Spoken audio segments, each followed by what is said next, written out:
Hello, everybody. Welcome to Amazing You podcasts and YouTube channels, the channels where stories of resilience, triumph, and unwavering hope come to life. And in each episode, we dive into the inspiring journey of individuals who have faced the toughest challenges heads on. Our aim is to be a beacon of inspiration, offering a guiding light to those navigating through difficult times. And whether you are dealing with health challenges, professional setbacks, or personal struggles, this channel is dedicated to uplifting your spirit and showing you that even in the darkest moments, there is a path to hope and triumph. So join us as we share powerful stories that transcend adversity, reminding you that resilience is a force within us all. So please be prepared and, and find the strength to navigate life challenges. I am your host. My name is Dr. Rani Thanacoody. I am a clinical hypnotherapist using rapid transformational therapy. I am a Mars, Venus, life and relationship coach, astrologer, tarot reader, breathwork coach, past life regression practitioner, and energy practitioner. And today I am super excited to introduce you all to a very special guest. Her name is Karin Edgett. Karin is an artist and creator from the US. She elevates consciousness through paintings, photography, books, recipes, and her podcast, which is called Realm to Realm. With a background in advertising, tech, and metaphysical studies, her work explores transformational and holistic wellness. Her latest projects include the Botanical Vision Oracle Deck, which channels wisdom from flowers, and Garlic Love Dressings, a recipe book that blends garlic's spiritual and medicinal power. She offers energetically infused art books and poetry collections on her website, all designed to inspire and uplift. Welcome to Amazing You, Karin. Thank you. Thank you so much, Ronnie, for having me. You are. My heart goes out to all the work that you do. Thank you so much. And I really am impressed by all the wonderful things that you do, and I would like you to share to the audience today about your beautiful work that bridges painting, photography, writing, and even food. So could you please share a little bit about how you first discovered these gifts, Karin? Well, I think as you learn more about yourself as you go on, you realize you always had the gifts, you've just forgot them. So then you have to go through a process of remembering. I've always been attracted to art, and I've always been attracted to words and the intersection of art and words. And so that made a lot of sense for me to incorporate the art with the words when I went into the advertising career that I had. But as an artist, as a visual artist, I don't create a painting without the vibration of the words coming into the play of it somehow. And even with my photography, which is of macro images of flowers, their energy and their auras and their consciousness shifting work, I end up putting a lot of them into books so that I can use words to, express the messages that they're actually giving with the flower work. I as I allow myself to just create freely, I find that being able to manifest things or kind of see clearly with more clairvoyant vision transcends every area of my life. I used to be fairly unwell, and I started studying food and medicine to get better because allopathic medicine didn't have much to offer me. And through my journey of working with medical intuitives who channel the information about maybe what your condition is and then how to resolve it, plus my knowledge of studying nutritional cooking. I started to intersect food and spirituality and words, just like I was intersecting the art and spirituality and words. And back here, you see some of my more recent paintings I use the infinity symbol because I'm unleashing the energy of infinity in all its various frequency manifestations, like the masculine and feminine, weaving back together in a more even pathway. Sometimes I'm working with infinity as more of an angelic energy that actually sprouts wings and can fly all over the place. And to me, it's just like something we've taken for granted is right there at our fingertips in this symbol, and it helps shift the consciousness of the world by doing this type of work. The flowers have, I was not a flower photographer. I have a background in photography, but it wasn't my thing. I was more of an artist after I had sold my ad agency, and the flowers started speaking to me and saying, "Hey, if you can tell what we're doing, what we're doing." And basically that's every time a flower blooms, it creates a new burst of consciousness, taking, very fresh energy from the sun and very fresh energy from the earth and creating this new consciousness. And, the more flowers that are blooming, the more shifting that's going on. And it's such a, you know, neutral and innocent shift. It doesn't have any karma with it because flowers are fresh all the time. It doesn't come with a history. It just keeps showing up and it's always different. I mean, anybody who's ever looked at nature realizes that it always shows up different. It never stays stagnant. And so I've spent the last 5 years exploring the energy of flowers and how it can affect people and how it can uplift people and how it creates energy grids across the country or across the world, really, when it blooms. There was a recent big phenomenon in Chile where all the deserts bloomed all at once. When the conditions are just right, it does that. Sorry, my cat's going to be part of the podcast here. And it's just, anyway, the flowers started speaking to me and they're like, you can hear us, and I know they've been studied for centuries for their flower essences and their healing properties as medicine, but they also are just helping us usher in a new way of being on this earth. And the more they get appreciated for that, the easier it is for them to actually do it.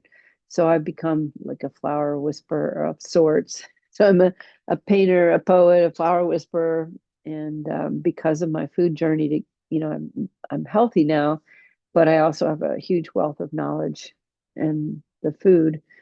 And I'll just pop it up here, but I don't know if it's going to show up backwards or not, but my garlic lover dressing book is basically about how to use activated garlic, which you can use as a antibiotic in your salads and on your sauces and stuff like that. And it's also about the spiritual aspect of garlic, which has been used for centuries to uplift your frequency and your energy. Garlic's a very high vibrating food. Maybe not so much garlic powder, but fresh garlic. And when you crush it, then it's also like this really powerful, antibiotic as well. It's a lot of fun to do stuff like that. It's a lot of fun to, just reinvent yourself every day. Have I said too much?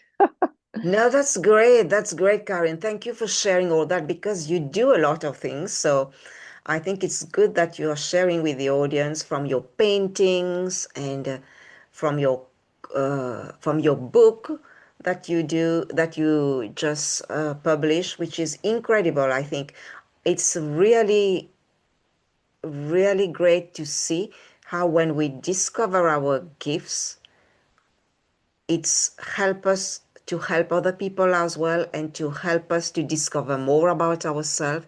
It is really, really beautiful that when you discovered your gifts, these are the things that you find out that you can do, that you appreciate. And when you talk about flowers. I love that you talk about that today, and thank you for sharing your paintings, your photography at the back for those who can see on the video. But for those who are listening, I would really suggest that you go to Karen's website. Later, we'll share that and have a look at her paintings and photography. They are really, really beautiful. And because it's when she those two photos that you've got behind you, it's like really I see the depth of the flowers. It's like the flowers are speaking their own languages, and they are frequencies. You are right when you say that, and it's true that they sing their own frequencies. Nature always singing in harmony, but as human, we've been so disconnected, unfortunately, that we don't listen enough to hear the sound of nature. Well, I think people are reconnecting, Yes, they they're are. reconnecting in everywhere, they're sharing their Mm. reconnections, and people are, getting Hmm.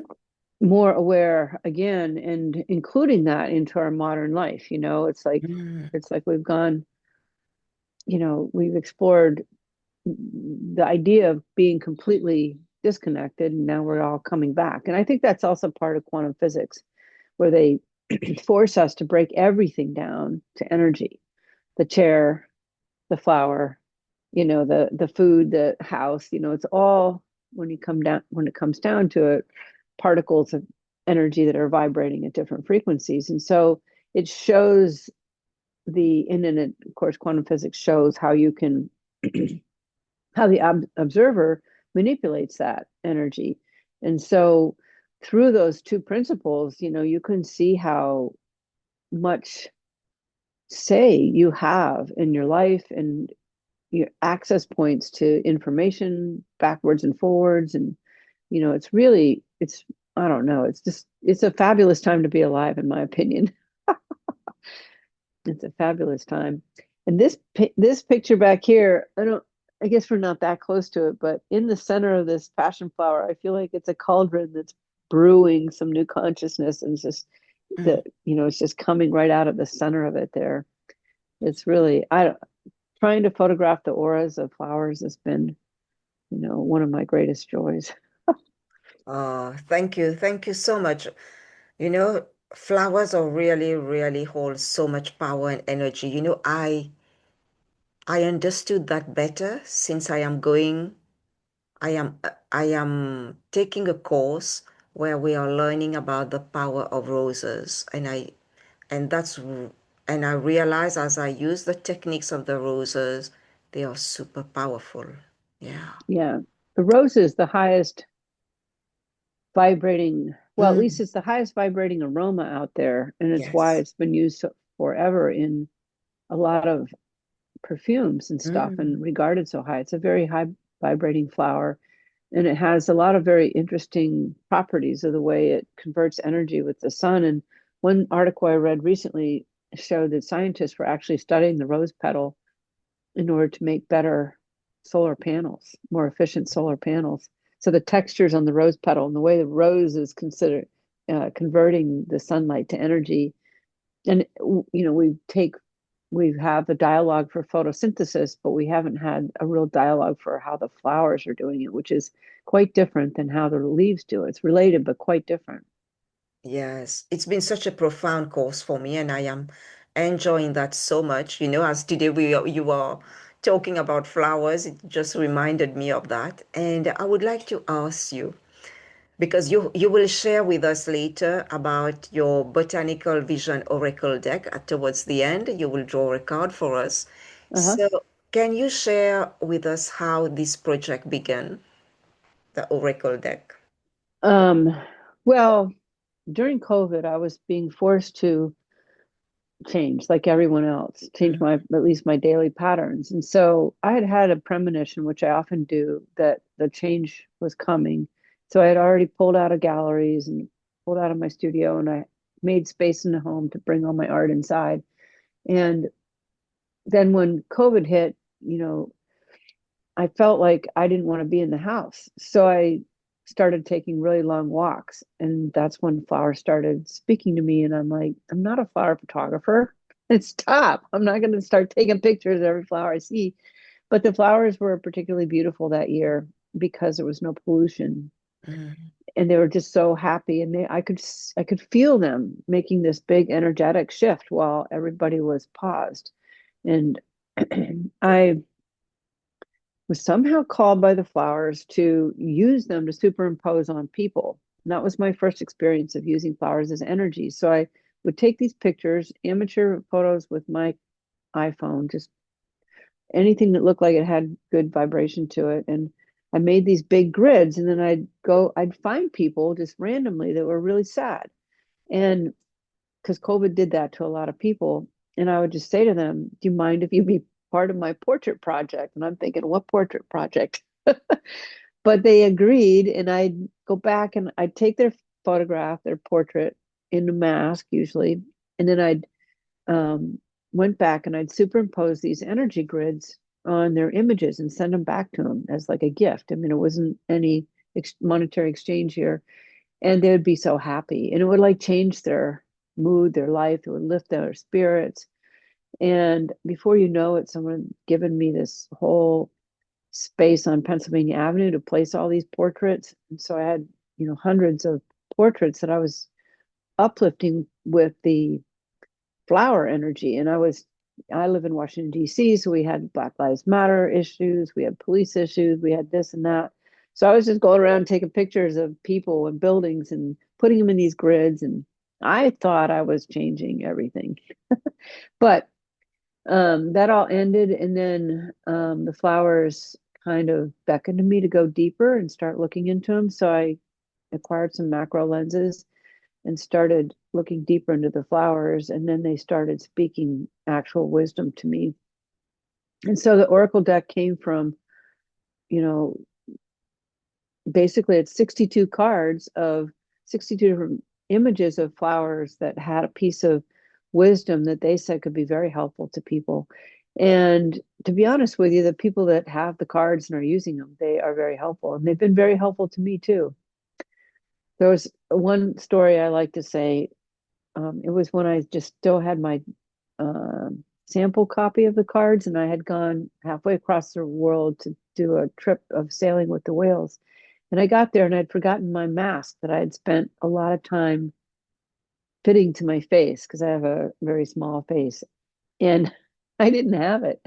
And I was so upset. And I'm in the middle of nowhere on a beach. And I'm like, I just about was dying because what am I supposed to do? I won't be able to swim under the water. And and I thought, oh, I'll just ask the Botanical Vision Oracle cards. So I pulled them out, and one answered and said, hum. So I started to hum.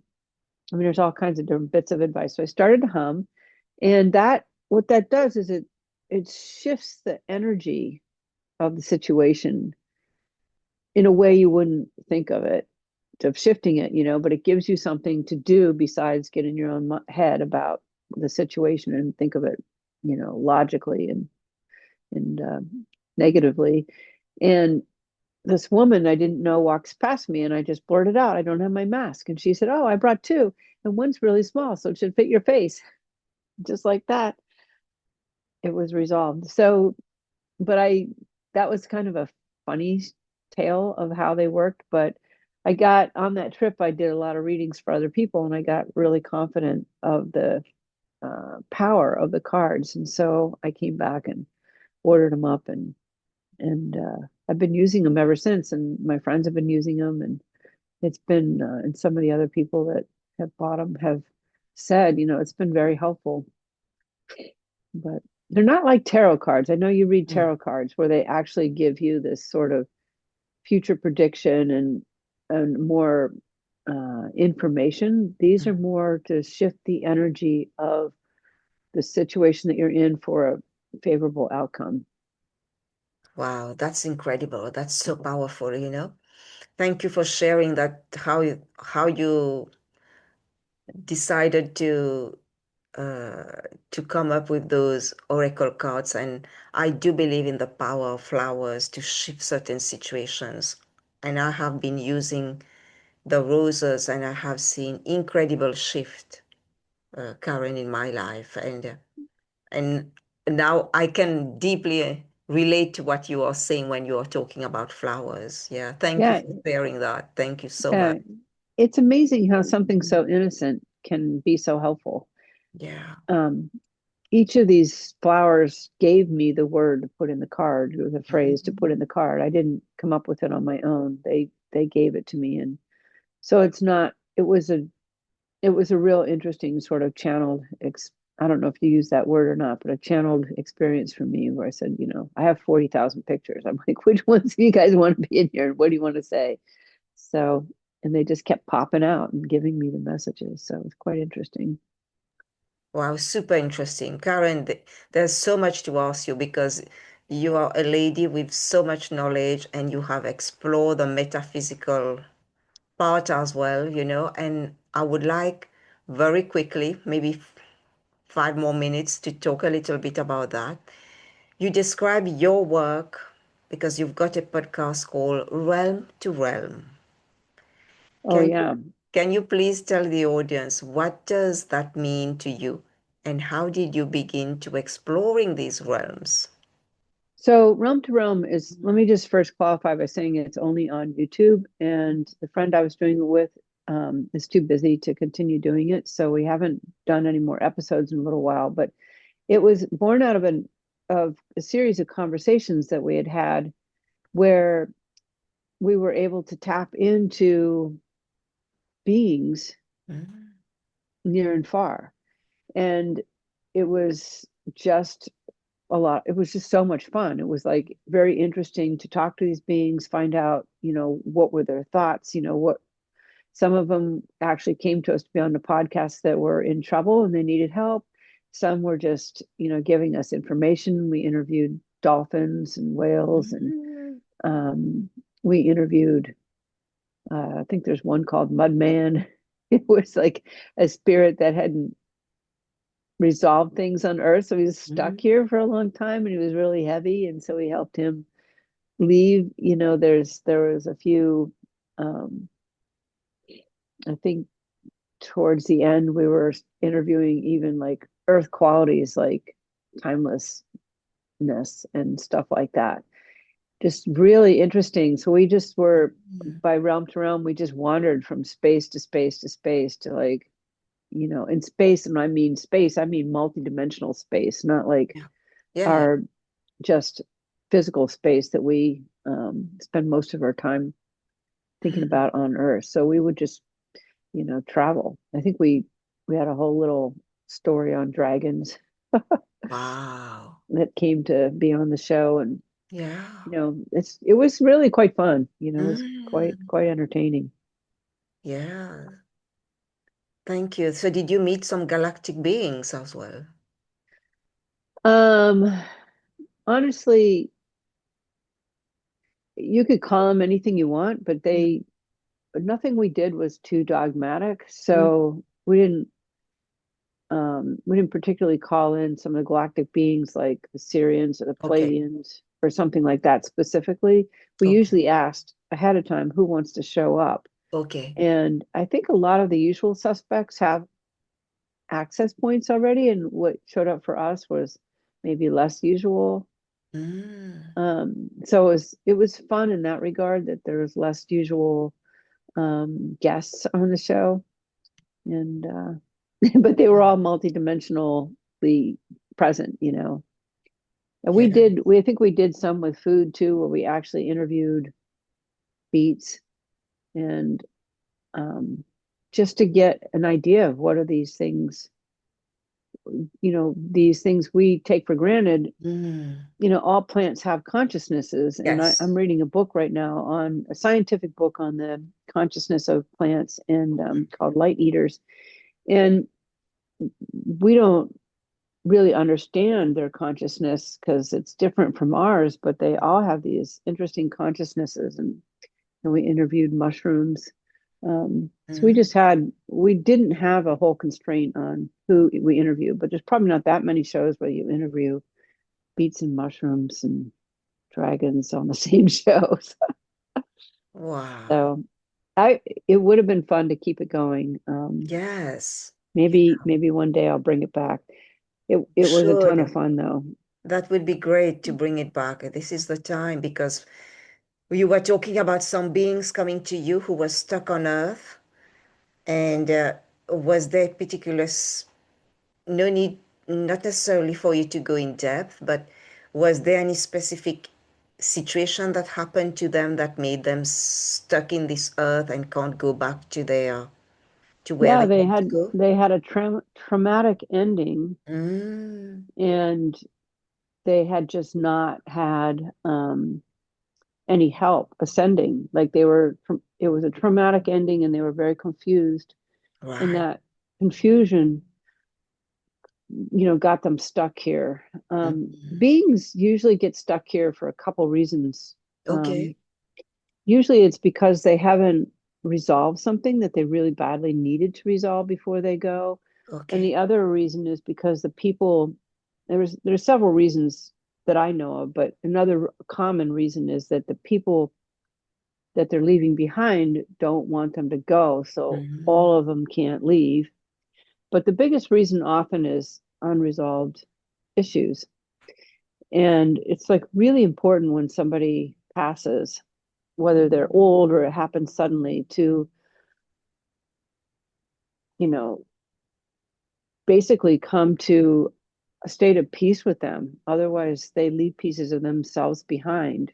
And it's not good for the earth. It's not good for those left behind. Because if they're whole up there, they can actually do great things down here. But if they're not whole up there, then they're, it's like, I don't know. It's like Mm. you just really want someone, light a candle when somebody passes, pray for their Okay. whole ascension, pray for, anything that's not resolved to be resolved, Mhm. especially if they died suddenly. But a lot of people just don't get the chance to do that, Yes. or the people that are left behind don't realize how important it is.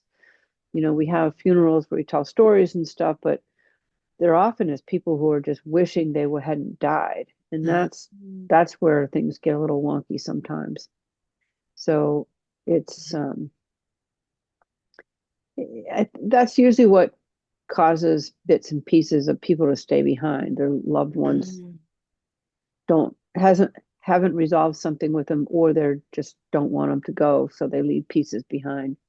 Either way, it's probably not so healthy for either party. Yes. So what do you mean when they leave pieces of you mean pieces of their soul that they leave behind? Yeah, Or, yeah, okay. I'm Mm, just gonna put my hand up here for a second because I gotta blow my nose. yes, yeah.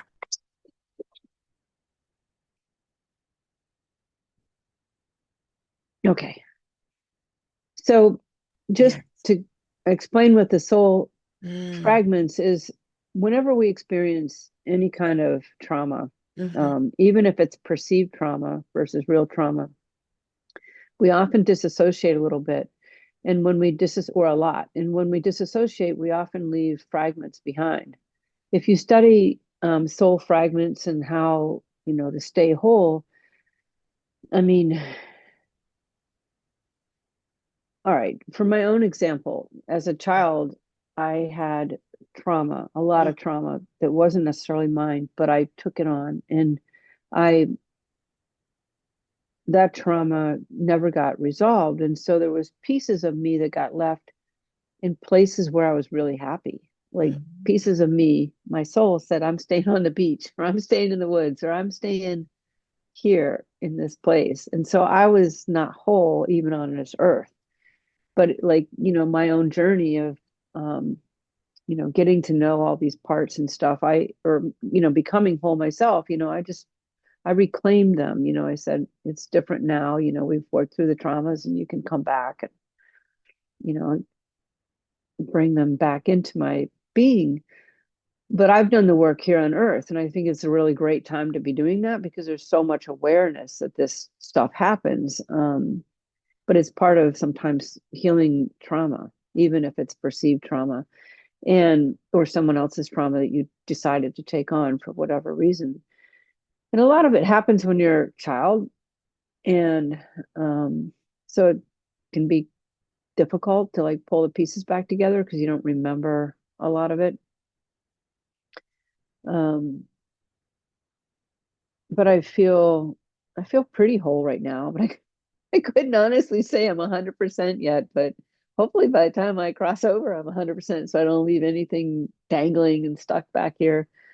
But I've been helping other people cross over. For some reason, I've gotten very wise in the Mm, ascension process, and um, it is just a beautiful time to remember someone's life, but come to peace with their whole story, all the parts of them. The human experience is complicated, and every piece of this human experience that we have on this earth is part of our journey, and how we handle it or don't handle it, is basically how we get to a state of peace within, whether we're here or on the other side. So it's kind of complicated, but really at the end of your life, you want to make sure you've hit the resolution with a lot of this stuff and come to peace with your life. Um, or mm, you might leave a piece behind, or or worse yet, if you believe in incarnation, you might come back and try to fix it in the second mm. life. And why bother? Just fix it now. Yes. Yeah. Take on something new the next time around. Yes.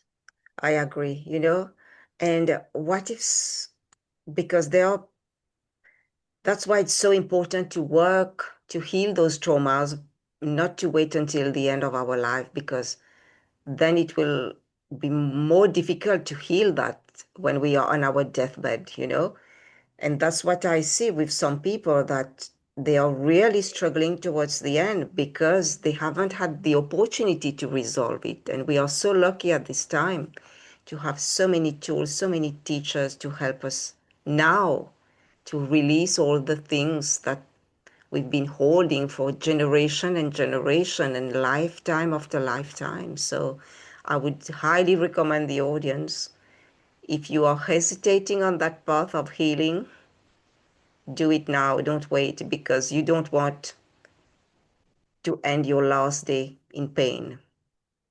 Yeah. Yeah, I mean, the Yeah. end days of pain. I mean, a lot of people have pain on the way out, but a lot Mm, of that is resistance, and a lot of mm, the resistance comes from unresolution or knowing that you're ready to go, but a loved one doesn't want you to go.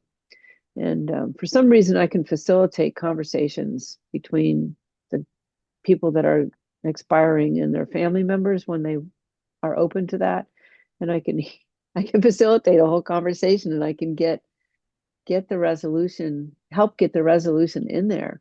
And it's mm, really quite interesting. It's not something I hang a shingle on or I charge for, but it's been an interesting journey to be able to facilitate some of these conversations and to actually have people trust me to do it too. And but I can hear the most important things mm. that people say. That's powerful. Yeah, that's beautiful too. Yeah. It's so interesting what you are talking about, but I'm mindful of the time, and I know that we have to finish soon. So I would like to ask you one last question before you can share the cards with us. Okay. Yes, and my last question is, where can people find your art, your oracle cards, and connect with your work online, Karen? Well, it's at my website, karinedgett.com, and my name's spelled Karin, and then EDGETT .com or .art. Um, I'm sure that you'll have it in your notes down below as well. But if you just Google karinedgett.com, I should come up. I've been on the internet now, exposed on the internet for many years. Thank you. So I should, yeah. I mean, and also I have a studio in my home now. So I don't want to tell people they can fly to Washington, D.C. and meet with me, but and see my work. But that's kind of the other option. Great that you do online and in person as well. Is that Uh-huh. correct? That you do in Yeah. person? Yeah. Uh-huh. Yeah. Thank you for sharing your links. They will appear below and on the information section of the podcast and the video. So thank you for sharing that to the audience. And before we finish, would you like to draw a card for the audience? Even if they'll watch it or listen to it later, the energy will still work because it's still powerful. Yep. This is my Botanical Vision little cotton sack here. Let me pull these out. Just had these down at a show recently, and we were doing a lot of card readings for people. Wow. So wherever you are listening and watching today, whatever card that Karin will pull, just take it as it resonates with you because it has a message for you. So I'm going to let you pick it. So you tell me which one, Rani. This is one for your audience. So with your left hand, the card number 3, yes. This The one. third one, yes. Well, very interesting that you chose this one because it's a Okay. rose. Oh, I'm so glad. Okay. And it says exhale. Okay. And I think that speaks to maybe a lot of your audience is holding their breath right now. And this is a purple rose, actually, from a dear friend of mine's rose garden. And I think that the message of exhale has a lot of power right now. Yes. It's going to be all right, and you're going to be, I want to use the word freer, but freer to be yourself, freer to be who you really are with each passing year. So exhale, hopefully that works for people. Thank you. Thank you for sharing that. And that was a beautiful reading because I believe at this time we tend to hold on a lot of trauma, a lot of Yeah. pain, and we don't let go, we don't release. So I think it's very appropriate for this podcast, for the audience. It's about time, everybody, to Yeah. let go, to release, to exhale as well, to breathe, to let go, to release. It's so important. Yeah, that's when the healing happens, when we Yeah. release, when we let go. Yeah, I Yep. I am very It can be grateful for that. it can be a metaphor for all release, really, the exhale, just Yeah, like you said. yeah. Nice. Thank you. Thank you. That was beautiful. Thank you so much, Karen, for taking your time to be with your audience. You've got so much knowledge and wisdom. It's been so wonderful having you on the podcast, having these conversations with you. And Thank you, Rani. I appreciate it. I appreciate all that you do, and I appreciate you doing this podcast. So thank you very much. you are very welcome. And I wish you a lot of success, Karen, Oh, moving thank you. ahead. You too. Thank you. Thank you. And I would like to say to anybody who is watching and sharing, please subscribe, like, and share. And for those who's been watching and sharing for the past 4 years, huge thank you to you. Anybody who is new, thank you. Please share with everybody and keep watching and sharing. And remember that you are amazing. You have always been amazing, and you always will be amazing. Take care, everybody. Bye-bye. Bye.